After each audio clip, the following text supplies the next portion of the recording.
Okay, welcome to part two of our lecture on Orientalism. And just where we left off, we were looking at still something called narrative patriarchy. But really, we're seeing narrative patriarchy in its modern American Hollywood blockbuster cinema format.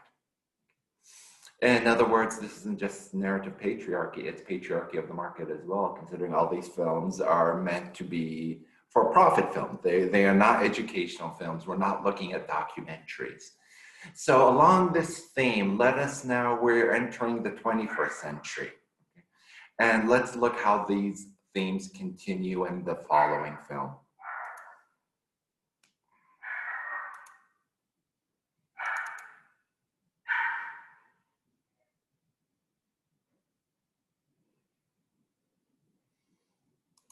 Okay.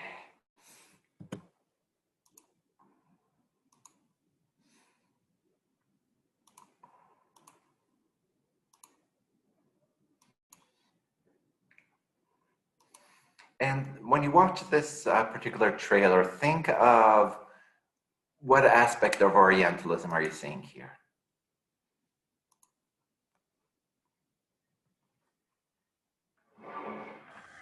Good afternoon, everybody. For over 4 decades, the people have lived under the rule of a tyrant who denies them their most basic human rights. The time has come for him to step aside.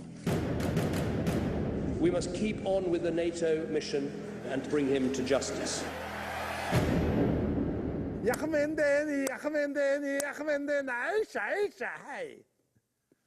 that up. It's the Rock in the building. Yes, Ma, I ain't gotta tell you, but it's your boy Ho from the US. Yes, lay down, slow. WTF? What the فخور محمد عملية? Catch your boy mingling, England, meddling in the Netherlands, checking in daily under aliases. Ah, America, the birthplace of AIDS. Admiral General, welcome to New York City. And while you're here, I highly recommend a visit to the Empire State Building before you or one of your cousins takes it down. 1, young, 2, you, 1, 2, 3. Megan, you were worth every penny. I trust everything is in there as your manager requested. What's this, a ruby? Is that a joke? What am I, a Kardashian? No, of course not. You're much less hairy. OC and we don't stop. On your marks. Get set.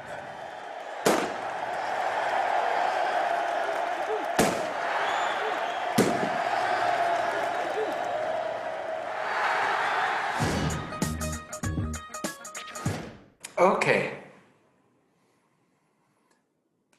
So just so you know, what is that film about? It's basically a political satire about a real-life dictator, Muammar Gaddafi of Libya. Now, Gaddafi had this very eccentric cult of personality. In fact, had an entire core of secrets, Libya's equivalent of the Secret Service, with the exception that they were women. Now, don't think of this as kind of Middle Eastern empowerment. There was a reason why Gaddafi had a body corps elite of women. It was based on the notion that a male assassin would be less likely to kill a woman, and thus they made the ultimate protection. Western media was fascinated with Gaddafi's female bodyguard force, because Gaddafi also used to claim that they were an entirely virgin group of warriors defending him. Now, claimed, or in other words, that's what the Western media claimed that Gaddafi claimed. And of course, what does this fit? It's like Gaddafi has a harem, except with guns. An attractive harem with guns. This is why the media kind of ran with it, and that's how it makes it into Borat's film. I'll show you another example of, even when doing the promotions for this film, he kept this fiction intact.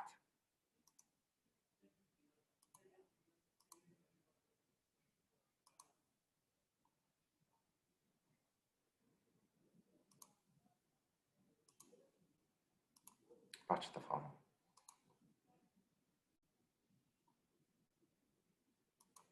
My guest tonight. He is the supreme leader of the nation of Wadia, and his new film is called The Dictator. This is the plan. We're just two ordinary American tourists. I love being an American. America is number one. انت يودعني ما ماشي متقاقع على مخونيوت شلي. وانت بورشة؟ ايوه. 911. Oh, 911, it's the best. وياش لي زي يعني باوتو 911 ماشي كراو.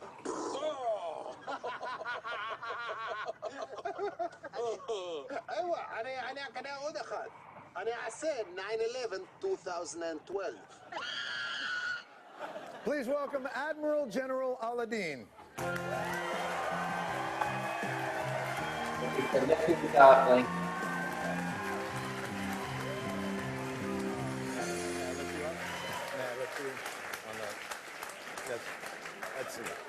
It's a beautiful.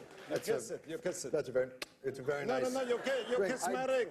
I did. The ring is not. No, you kiss your own hand. You kiss I don't my want ring. it to spoil. My saliva is very caustic. I have a disease of a saliva disease. You have herpes? I courted last time I went on a United Airlines flight here. Yes, sir. Yes, sir. From the flight attendant. Yes, sir. I think his name was Kevin. Yes. He gave you it too? Yes, sir. Kevin gives everybody herpes. Great. That's why the service is so good. Would you care for a seat? Okay, please. I don't know the custom. No problem. Enjoy. Great. Okay, let's relax. Thank you. That is. You ask whatever you want. No pressure. Hello. It's your guards, I guess. These are my virgin guards. I have 25 of them. 25. They are checked for their virginity every night by the head of my penis. No, they are. That's enough. You get the idea. You get the kind of Orientalist trope that's being played upon here. You can watch this on your own if you want. Okay.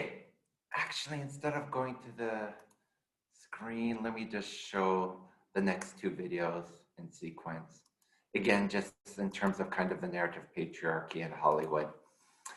Look at the following scene from The Mummy.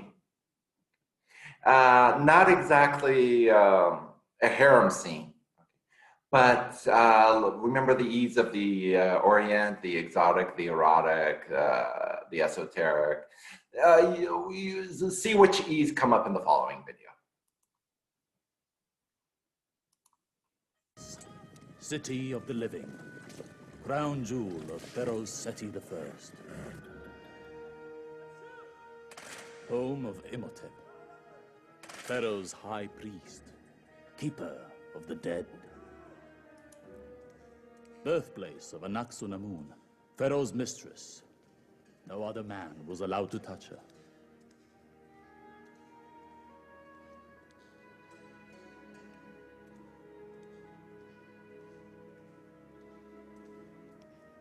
The outfit.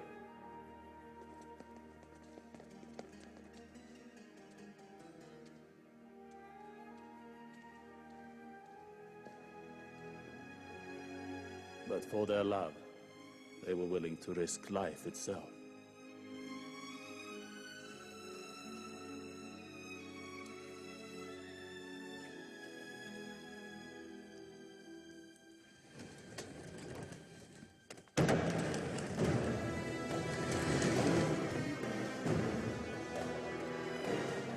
Yarata, ich Aya.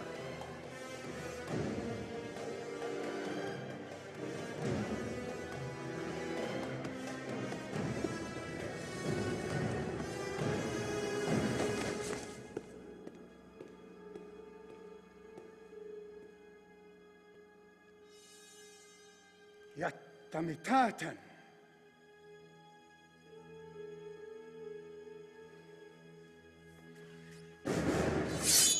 Imhotep. Eisen.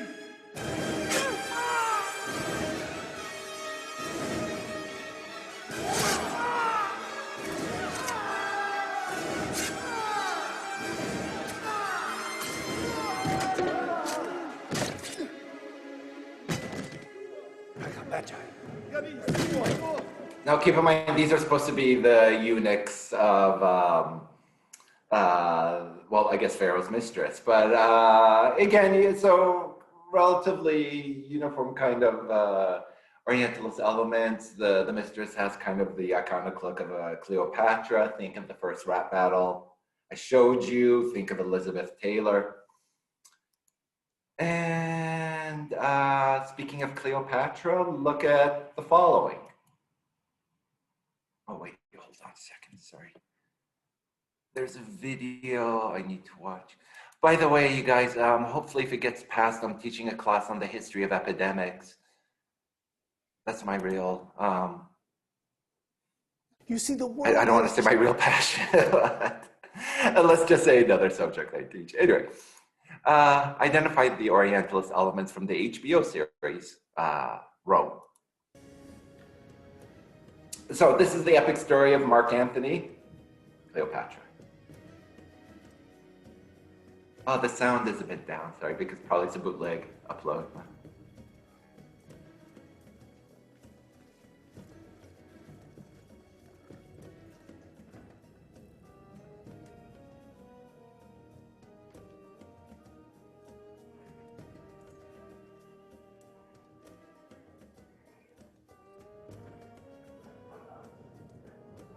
Here comes Mark Antony.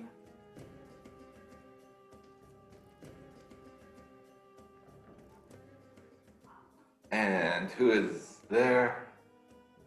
Oh, don't worry about it. I'm not going to get spoilers. That's it. There's Cleopatra. Okay. And in other words, what are we seeing here? Egypt as the exotic and the erotic, already a triple E. 3 E's on that score, and again, even look at her features, the way she's being depicted.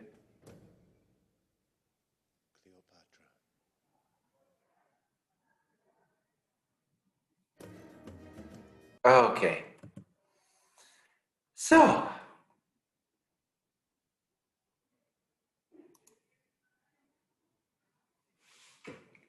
there we go. That's narrative patriarchy, thanks to Hollywood. Okay. And we've seen the kind of change in continuity over time.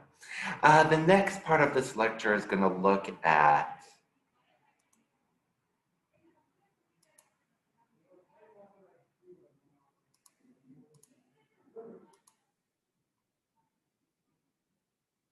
where are you?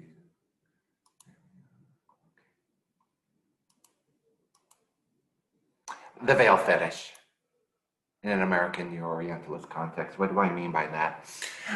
From this point onwards, the veil is going to be not only a piece of clothing, it's a symbol with meaning, and the meaning is this. The veil is what separates them from us. In other words, us being the modern West, the veil symbolizing the pre-modern East. If you look at the cover of this book, here the juxtaposition is suggested. Jihad, represented by a veiled woman, holding the modern world, the mass-produced Pepsi. Look at these images here. And these are images also part of a modern process that I call digitalism. The means to create images in an age of the easy edit, primarily Photoshop. In this case, let me give you the historical context of when was this image produced. This is an early version of a meme. Even itself, it's a primary source, right after 9/11. And of course, now, how did you get internet memes in those days? Usually you got them sent to you in a PowerPoint presentation to your inbox. Remember, right after 9/11, there was no Facebook, there were no blogs. This is kind of also becoming a class on the history of memes. It's still digital, it's still something that could be created in the age of the easy edit. This series here was called What If America Loses? To who? Was America ever going to lose to Al-Qaeda or the Taliban? No. But you see kind of in this Orientalizing trend, what this email series was saying was they are a kind of civilizational enemy. diametrically opposed to us. And this is what makes them diametrically opposed. Look at the symbolism of the veil.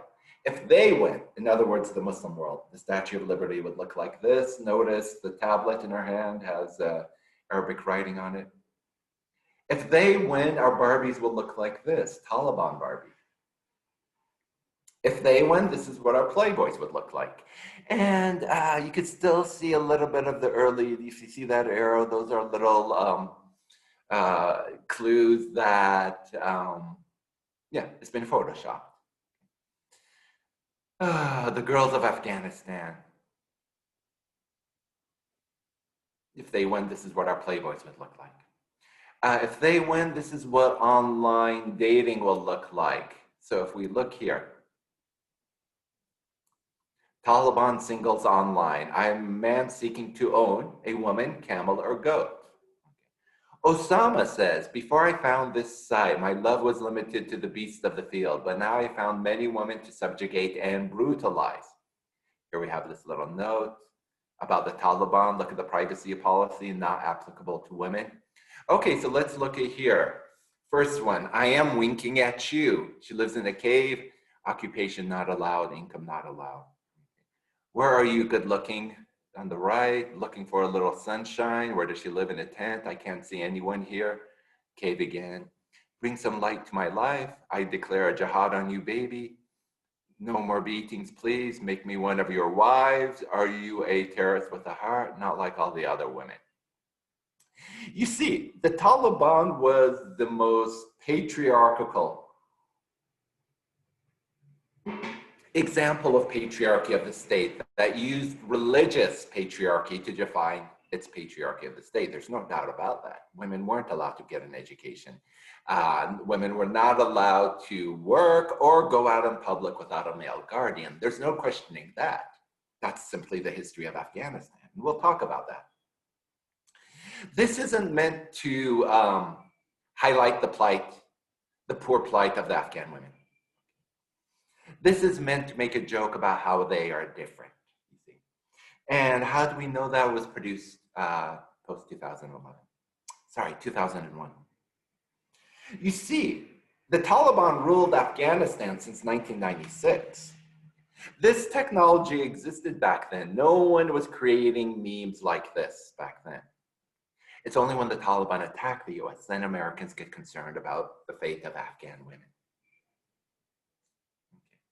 Look at this, Sharia law in America. Now, the thing here is, how is this Orientalist? You see that, you've read the Quran now. The Quran never said any of these things. Now, this is the other example of modern digitalism, communication in the age of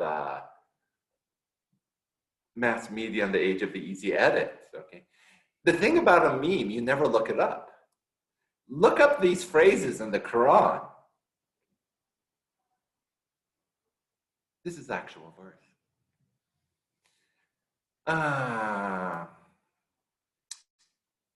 This is the early history of memes, and that's the thing about memes. Memes aren't usually fact-checked.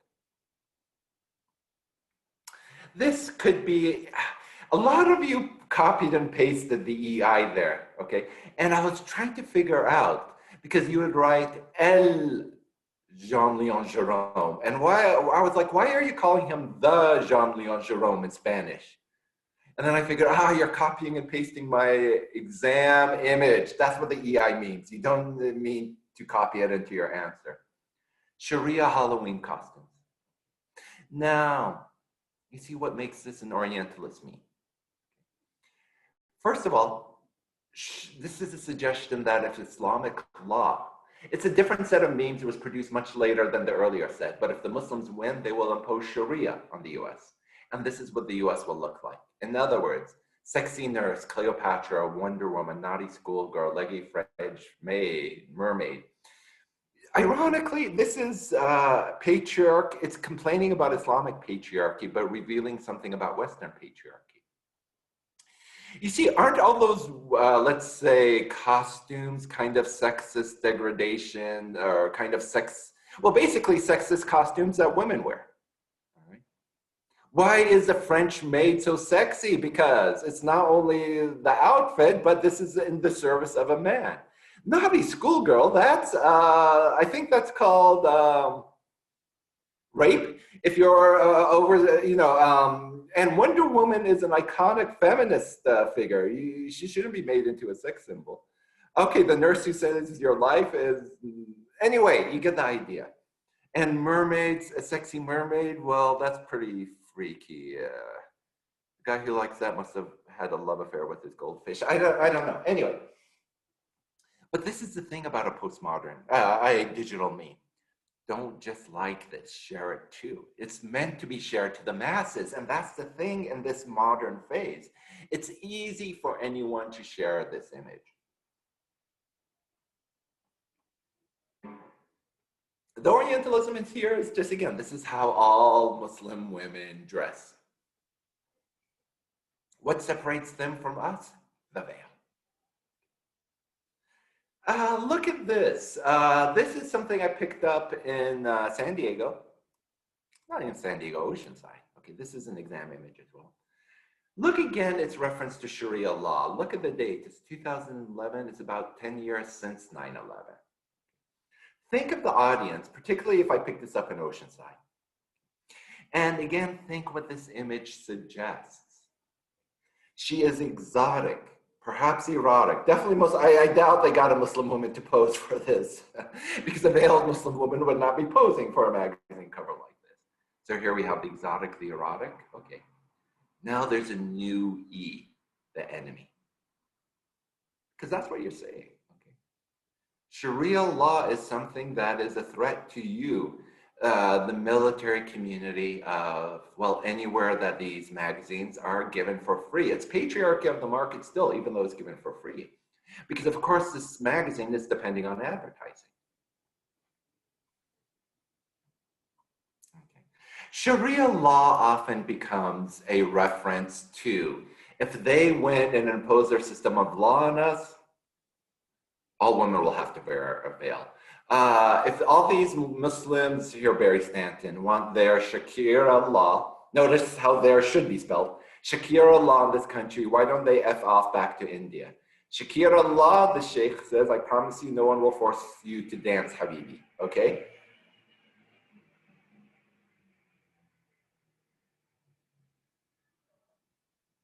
Look at this digital image as well. Never mind that domestic violence is problematic in very Catholic countries such as Brazil and Mexico. It's a global problem. Okay. Domestic violence is just simply a form of patriarchy which the state rarely does anything about it. But nonetheless, you see automatically what makes us associate Islam with this? It's the veil. That's how we know they're talking about Muslims and not the problem of domestic violence in Brazil, Mexico, or even in the US. Okay. Let's look at this website. Marrying a Muslim man. At first, the man will be charming and considerate. The man will change and become his true self after marrying. Okay. This is from a film called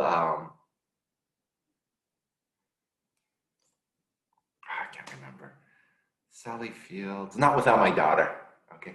And again, the storyline is about an Iranian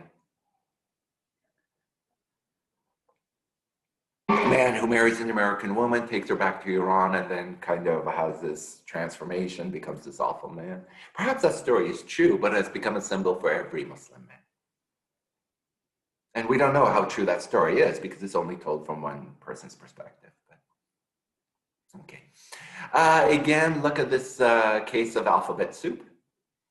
And if we have here, the child is veiled, symbolizing she could be part of the Muslim Brotherhood. Let's look again. Here we are in 2012, comparing Muslim women to garbage bags. Look at this in the age of the digital. Why are you looking at your hair today? Ain't nobody gonna see that, all right? And then what did somebody call the Arabian Beyonce? the double entendre, because she's going to look hot for her man and him only, not like you hoes who flex for anyone who throws you a bone. Now, again, there are a couple of levels of patriarchy here. One criticizing the veiled woman, and the zinger still calling the woman who tweeted this a hoe herself. But that's what the veil symbolizes. It generates this kind of discord. And then let's finally look at the TV series Homeland. Is Homeland Orientalist? If you just look at this image here you have a sea of black-clad veiled woman with, again, now the female protagonist, but coming in now no longer as Elvis, but the white savior, but the female white savior. What are some problematic elements of Homeland? Do they have strong female characters? Yes, but watch the next part.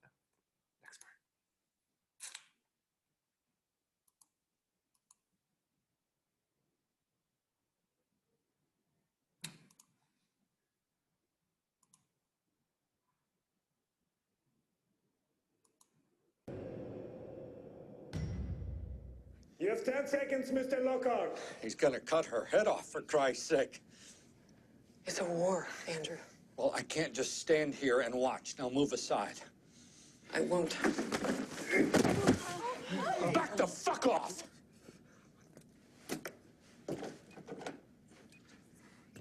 What is this? It's on a countdown, asshole. Don't hurt her. You hear me? I'm coming out. Open the door. That's the Muslim There's a timer. It's on a countdown. 49 seconds, 48. No games, Mr. Lockhart. No, no. The only Muslim No heroine games. in this story. You have my word.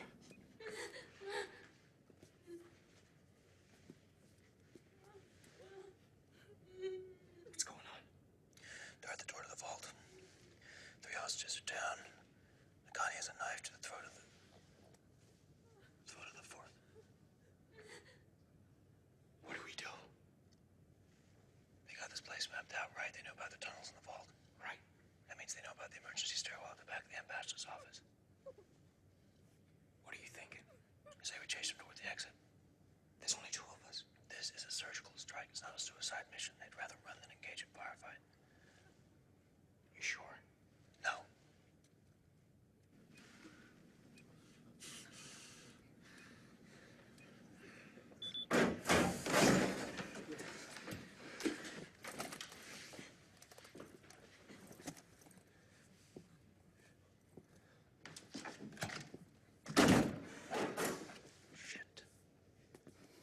Give it to him. There. Now let her go.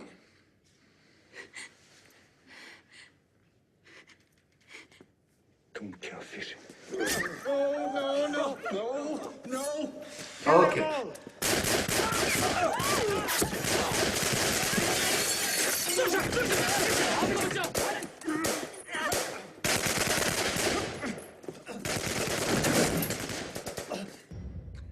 Based on that sets up the next Colbert clip.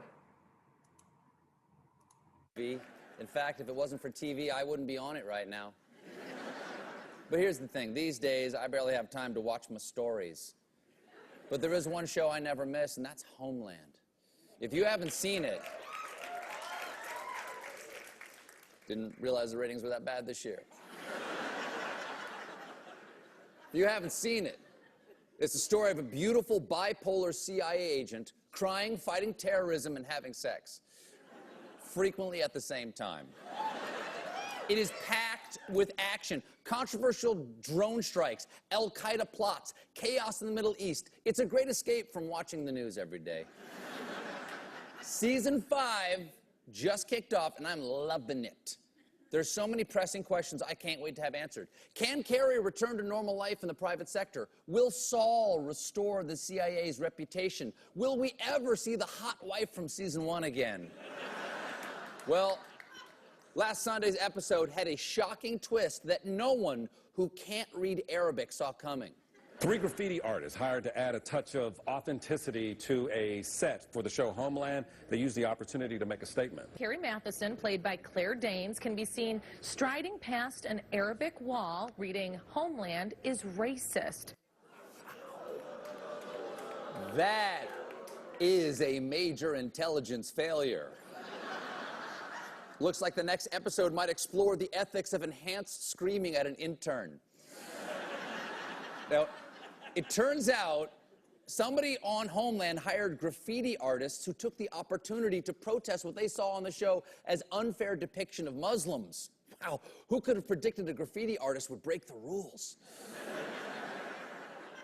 This is the most shocking background protest on premium cable since the time those extras in Game of Thrones paraded around fully clothed. I couldn't follow the story. And now the graffiti artists are bragging that they had all sorts of messages in Homeland. For example, this one that translates as "Homeland is a joke and it didn't make us laugh," and "Homeland is a watermelon." And in a statement on their website, the artists claim that they're fighting against Homeland's inaccurate depiction of Arabs, Pakistanis, and Afghans, as well as its gross misrepresentations of the Muslim world in general. Oh, come on, that is not fair. Homeland has plenty of positive Muslim characters, like that college professor who, no, wait, he was Al-Qaeda. Hold on, okay. All right, okay. That plucky reporter who was also Al-Qaeda. Oh, wait. How about the Iranian intelligence chief who helped the CIA infiltrate his own government after he stabbed his wife in the throat for betraying him? Well, at least there's Farah Shirazi. She's a well-rounded, positive, patriotic Muslim character who was killed by Muslim extremists. Also, I should have said 4 spoiler alerts. Wind it back. But still, okay, I'm gonna stand up for Homeland here, okay? I love the show, and sure, it might not accurately portray Muslims, but that doesn't make it racist, because the show doesn't accurately portray anything. Take Carrie. You really think that bipolar disorder is all about solving international conspiracies to the sound of jazz? No, it's mostly feeling so depressed that you lay in bed all day binge watching Homeland. And yes, this guy is a traitor to America, but not the way you think. Hello, everybody. I'm Damian Lewis. I'm one of those pesky Brits. Apologies. You're not even American. You're a liar. I hate you. Meet me at the cabin. Okay, so you get the idea. What is Homeland about? It's about the Orientalisms, and it has plenty of the E's. But it's really the Orient also as a place that is the enemy, and that kind of E sense. The greatest fetishizing of the veil was over.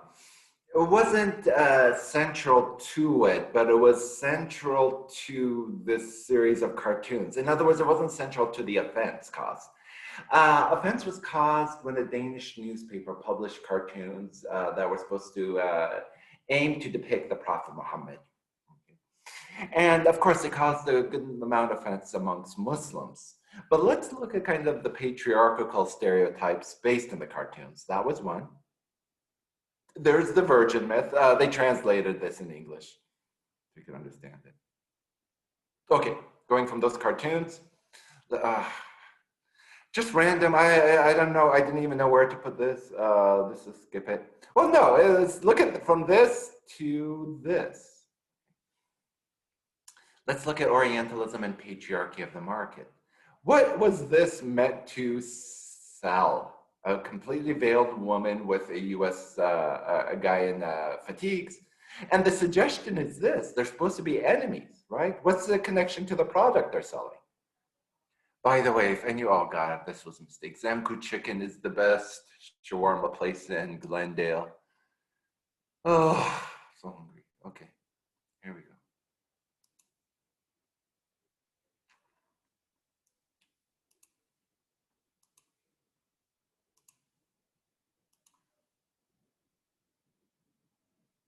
I want to make sure this sounds. Yeah, good.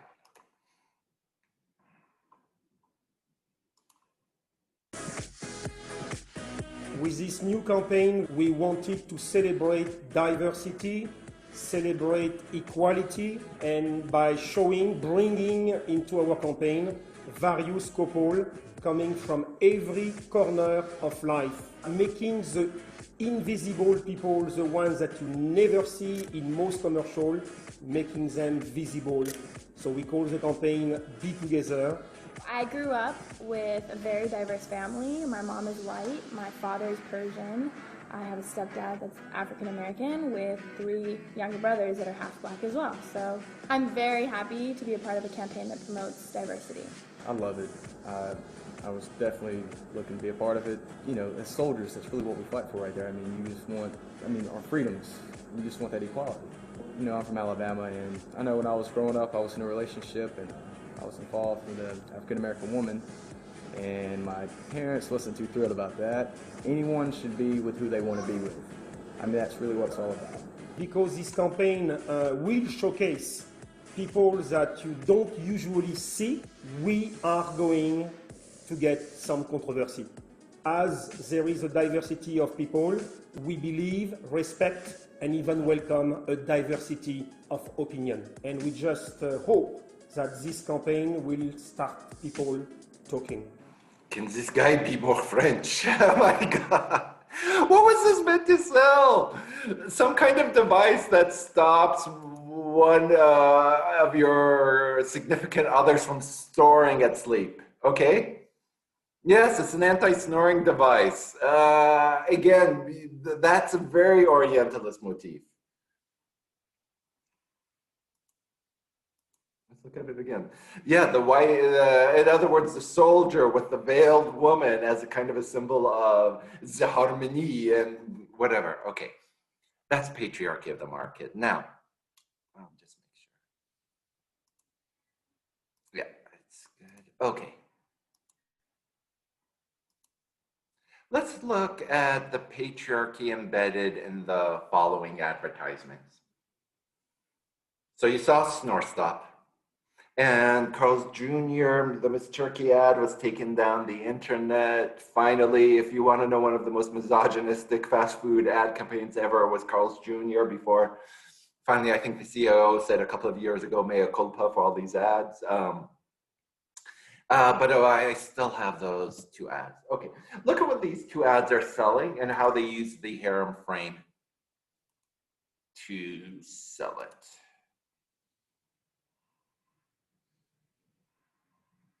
Okay. Let me make sure it's all right. Okay, watch this and ask yourself, what does it sell? Oh, to suffer with dandruff that keeps coming back. Women hate it. But now, sad man, you're saved by a new anti-dandruff shampoo, Clear Men, with mint, ginseng, and tea tree. Clear Men feeds your scalp and stops dandruff at the source. Now what do we get? The wild exotic animal? Now. Admire the scalp. He's heroic. Clear Men, feed scalp, stop dandruff at the source. So now there is a dandruff shampoo using the kind of hair motif. What about the following? Look what's being sold here.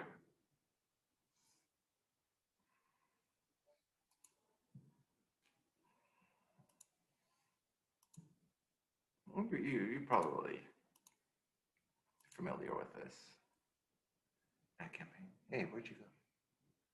Hold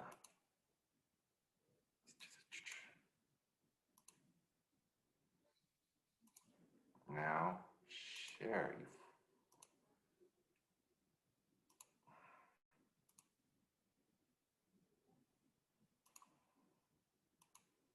There we go. All right. So there we go. We have our camel. Can't have that without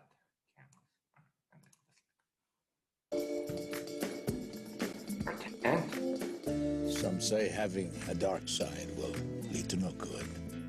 I certainly hope so.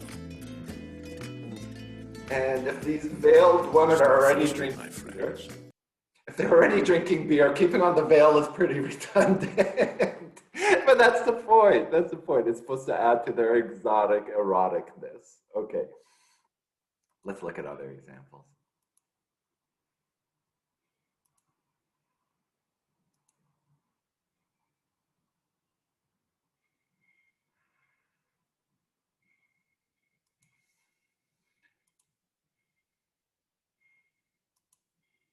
Axe.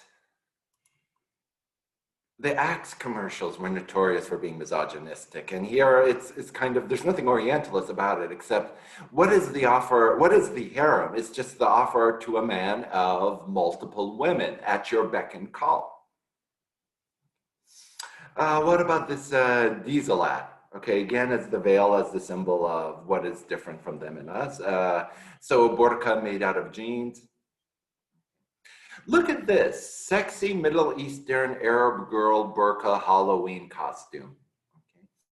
Okay. Amongst these very other so-called sexy, outfits, okay? But again, what is this? It's all the commodification, this patriarchy of the market, okay? Just so you know, even when you call even though the Inuit, not Eskimos, live in the north, primarily above the Arctic Circle. Orientalism doesn't mean you have to come for the Orient. It's how the West views the other. And even this can be considered a form of Orientalist costume. Sorry, I know I had that twice. Because probably I had all those tabs open. And oh, poor Sears, they went bankrupt. Anyway, so you can, yeah, if any of you wanted to buy these costumes, especially this one, you're out of luck. And then these kind of books are other examples of patriarchy of the market. By now you should be getting used to the formulaic elements, usually always some kind of erotic, exotic looking woman, but who's always at the same time has Anglo-Caucasian features. But these form a trend of what are the kind of these stories? These are mass-produced books, modern books. Women in Chains, Book 1, Married to an Arab. And if you see all of these, what they have in common is the captivity narrative. Okay? Shackled to my family, lifting the veil, Taliban love slave. Well, let's just read this. Brianna Phillips thought she would never find another man to take the place of her high school sweetheart, Billy Stanek, who was killed in Iraq. This was before she met a very handsome and somewhat mysterious man named Khalil, who, like Brianna, is an engineering student at Columbia University. Before graduation, however, Brianna's life is turned upside down when she becomes pregnant with Khalil's baby and is suddenly whisked away to a tiny village in the heart of Saudi Arabia's empty quarter. BS, it's called the empty quarter for a reason. Nobody can live there. Completely separated from everything she has ever known, Brianna quickly, I know you want to read more. Okay, Patriarchy of the Market in a graphic novel. Not exactly Habibi that we saw earlier, but one that specifically refers to the marker that separates the Middle Eastern women from us, veils.